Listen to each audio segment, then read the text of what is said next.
الحمد لله وكفى وسلام على عباده الذين اصطفى اما بعد.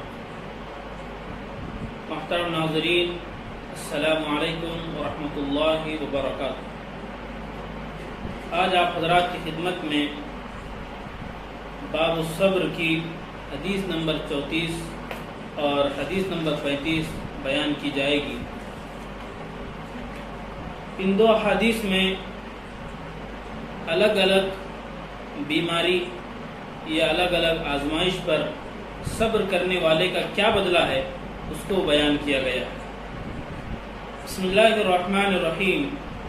وعن انس رضی اللہ عنہ قال سمعت رسول اللہ صلی اللہ علیہ وسلم یقول ان اللہ عز وجل قال اذا ابتلیت عبدی بحبیبتیہ فصبر عوضته منہما الجنہ یرید عینیہ. رواہ البخاری.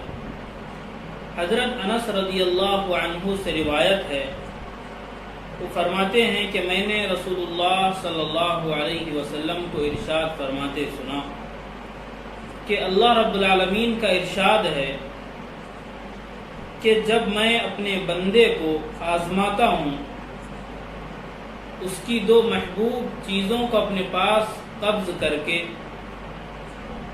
پھر وہ صبر کرتا ہے تو میں ان دونوں کے بدلے اس کو جنت عطا کرتا ہوں.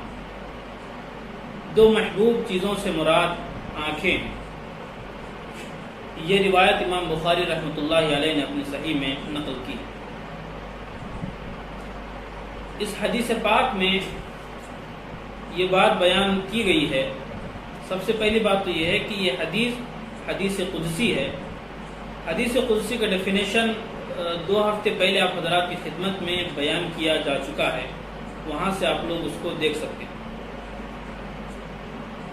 پہلی بات جو اس حدیث پاک سے معلوم ہو رہی ہے وہ یہ ہے کہ حضرت صلی اللہ علیہ وسلم نے اللہ سے یہ بات نقل کی کہ جب اللہ کسی بندے کی دو آنکھیں مراد کسی بندے کی بینائی اپنے پاس لے لیتا ہے، اس کو قبض کر لیتا ہے، ان کی بینائی کو ختم کر دیتا ہے، پھر بندہ اس حالت میں صبر کرتا ہے اور احتساب کرتا ہے، یعنی صبر کی امید میں رہتا ہے، تو پھر اللہ رب العالمین کا فرمان ہے کہ اس کے بدلے میں اس کو جنت دوں گا. ایک بات تو یہ ہو. اب یہاں پر سوال یہ پیدا ہوتا ہے کہ جسم میں اعضاء تو بہت سارے ہیں، یہاں پر صرف آنکھ کی بات کیوں گئی؟ آنکھ کا تذکرہ صرف یہاں پر کیوں کیا گیا ہے؟ تو شارحین نے اس کا جواب دیا کہ آنکھ انسان کے جسم میں سب سے اہم عضو، بینائی سب سے اہم چیز ہے. بینائی کے ساتھ دنیا کی خوبصورتی ہمارے سامنے ہے. اگر بینائی نہیں ہوگی تو دنیا کی خوبصورتی دیکھ نہیں سکتے. اور نابینا شخص کو جو صبر کرنے والا ہے، جو محتسب ہے، ایسے شخص کو بشارت سنائی گئی جنت کی، کیونکہ بینائی سے محرومی گویا دنیا کی اکثر چیزوں سے استفادہ کرنے سے محروم ہو جانا ہے. لیکن اس کے باوجود اس دنیا فانی میں بندہ دنیا کی اتنی لذتیں نہیں اٹھا سکا جتنی وہ اگر بینائی ہوتی تو اٹھا سکتا تھا. اتنی لذتیں وہ نہیں اٹھا پایا ہے، اس کے باوجود اس پر صبر کیا ہے اور ثواب کی امید پر زندگی گزارا ہے، تو اللہ رب العالمین نے اس کا بدلہ بھی اسی قدر بڑھا دیا ہے. وہ یہ ہے کہ جنت اللہ رب العالمین نے اس کو انعام کے طور پر عطا کیا. کیونکہ صبر کا باب چل رہا ہے، اس لیے اس میں جو بات آئی ہے صبر کے تعلق سے، فصبر، اس تکلیف میں کہ دنیا کچھ دکھائی نہیں دے رہی ہے اس کے باوجود صبر کرتا ہے، تو پھر اللہ کے پاس اس کا بدلہ جنت ہے. دوسری بات یہ ہے کہ اللہ رب العالمین جب کسی بندے کے اندر سے کوئی چیز لے لیتے ہیں تو پھر دوسری اس کو چیز عطا کرتے ہیں. ہم نابینا کے بارے میں بہت سے واقعات پڑھے ہیں، دیکھا ہے کہ ان کی حس بہت ہی حساس ہوتی ہے. وہ بہت ہی حساس طبیعت کے ہوتے ہیں. کوئی بھی چیز کہیں ہو جائے تو ان کو فوراً پتہ چلتا ہے اندازے سے. ایک بینا شخص اس طرح کا اندازہ نہیں لگا سکتا جو اندازہ ایک نابینا شخص لگاتا. یعنی اللہ نے کچھ لیا ہے تو کچھ اس کو اسپیشلٹی اللہ نے دی تھی. یہ اللہ کی حکمت ہے، یہ اللہ کی حکمت کا تقاضا ہے کہ اللہ نے اگر کسی کے پاس کوئی چیز کی کمی رکھی ہے حکمت کے تقاضے کے تحت، تو کسی چیز میں اللہ نے اس میں اضافہ بھی کیا ہے، اس کو بھی ہمیں ایک طرف دیکھنا چاہیے۔ تو پہلی حدیث جو تھی مختصر انداز میں وہ یہ تھی کہ جو بندے کی بینائی چلی جائے وہ صبر کرتا رہے تو اس کا بدلہ جنت۔ اب دوسری روایت اسی سے ملتی جلتی ہے، یعنی ایک دوسری بیماری ہے۔ وعن عطاء بن ابی رباح قال لابن عباس رضی اللہ عنہما الا اریک امرأة من اہل الجنہ فقلت بلا قال هذه المرأة السوداء اتت النبي صلی اللہ علیہ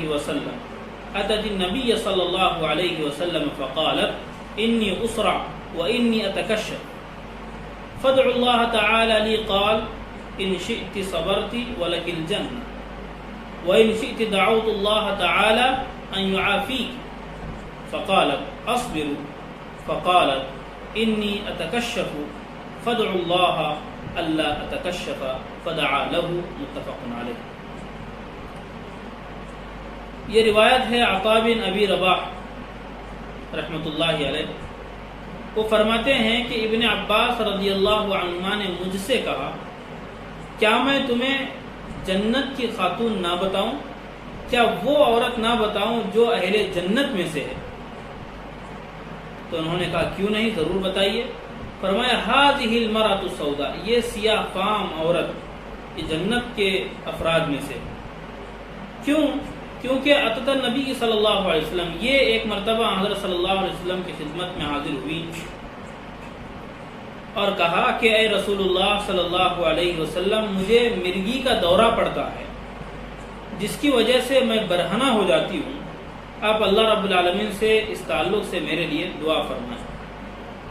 حضرت صلی اللہ علیہ وسلم نے ارشاد فرمایا اگر تم چاہو تو صبر کرو، اس کا بدلہ جنت ہے، اگر تم چاہو تو میں اللہ سے دعا کروں گا کہ وہ تم کو اس سے شفا دے گا۔ تو اس خاتون نے کہا میں صبر کروں گی، لیکن ایک گزارش ہے کہ میں برہنہ ہو جاتی ہوں جب یہ بیماری مجھے لاحق ہوتی ہے، مرگی کا دورہ پڑتا ہے، آپ اللہ سے اتنا دعا کیجئے کہ میں برہنہ نہ ہوں۔ تو حضرت صلی اللہ علیہ وسلم نے اس خاتون کے لیے دعا فرمائی۔ اس حدیث پاک میں بھی مرگی کا دورہ، جس کو انگلش میں ایپلیپسی کہتے ہیں، وہ دورہ ایک خاتون کو پڑا کرتا تھا، لیکن وہ ایک مرتبہ حضرت صلی اللہ علیہ وسلم کی خدمت میں آئی اور عرض کیا کہ میرے ساتھ اس طرح کا معاملہ ہوتا ہے۔ تو حضرت صلی اللہ علیہ وسلم نے فرمایا تم چاہو تو صبر کرو، اس کا بدلہ جنت ہے، یا چاہو تو میں اللہ سے تمہارے دعا کروں گا، وہ تم کو اس سے نجات دے گا۔ تو اس خاتون نے وہاں پر کیا چیز اختیار کی کہ میں بدلہ جنت میں، میرا بدلہ جنت ہو، میں اس پر صبر کروں گی۔ اللہ سے آپ دعا کر لیں یہ تو میرے سے بیماری تو ختم ہو جائے گی، لیکن بدلے کے طور پر جنت مجھے ملنا ضروری نہیں ہے۔ تو ایک کام یہ ہے کہ میں صبر کروں گی اور بدلے کے طور پر مجھے جنت حاصل ہوگی۔ بس اتنی اللہ سے دعا کرنا کہ میں برہنہ ہو جاتی ہوں، تو اللہ سے دعا کرنا کہ میں جب اس بیماری میں ہوں، جب دورہ پڑے تو میں برہنہ نہ ہوں۔ تو یہ بات اس خاتون نے بیان کی۔ اب اس حدیث پاک کی جو پہلا ٹکڑا حدیث پاک کا ہے وہ ہے هذه المرأة السوداء، یعنی یہ سیاہ فام عورت، سیاہ فام یعنی یہ کالی عورت۔ اب یہاں پر یہ اشکال ہو سکتا ہے اور اشکال کیا بھی گیا ہے، پھر حدیث میں اس کا جواب دیا گیا کہ حضرت ابن عباس رضی اللہ عنہما صرف اتنا کہہ سکتے تھے کہ یہ عورت جنت والوں میں سے ہے۔ یہ سیاہ عورت کیوں کہا، یہ کالی عورت کیوں کہا، ایک یہاں پر سوال پیدا ہو سکتا ہے۔ اس کا جواب بھی شارحین نے دیا ہے اور بہت ہی مدلل دیا ہے جواب۔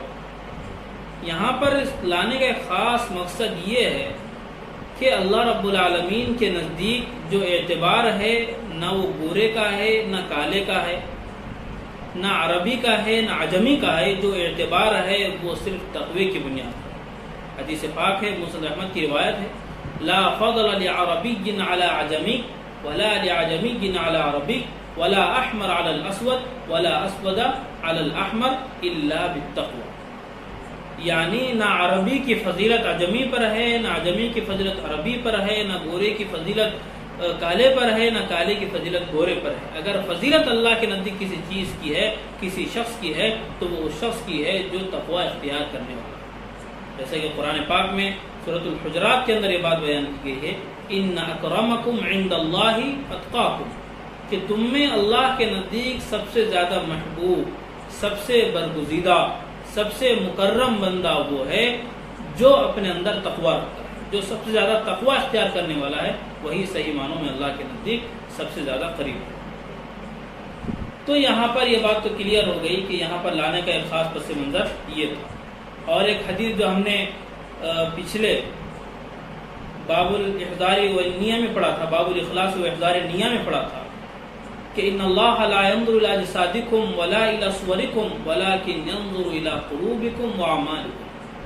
Allah does not look your faces, your bodies, but Allah does look your intentions, your hearts.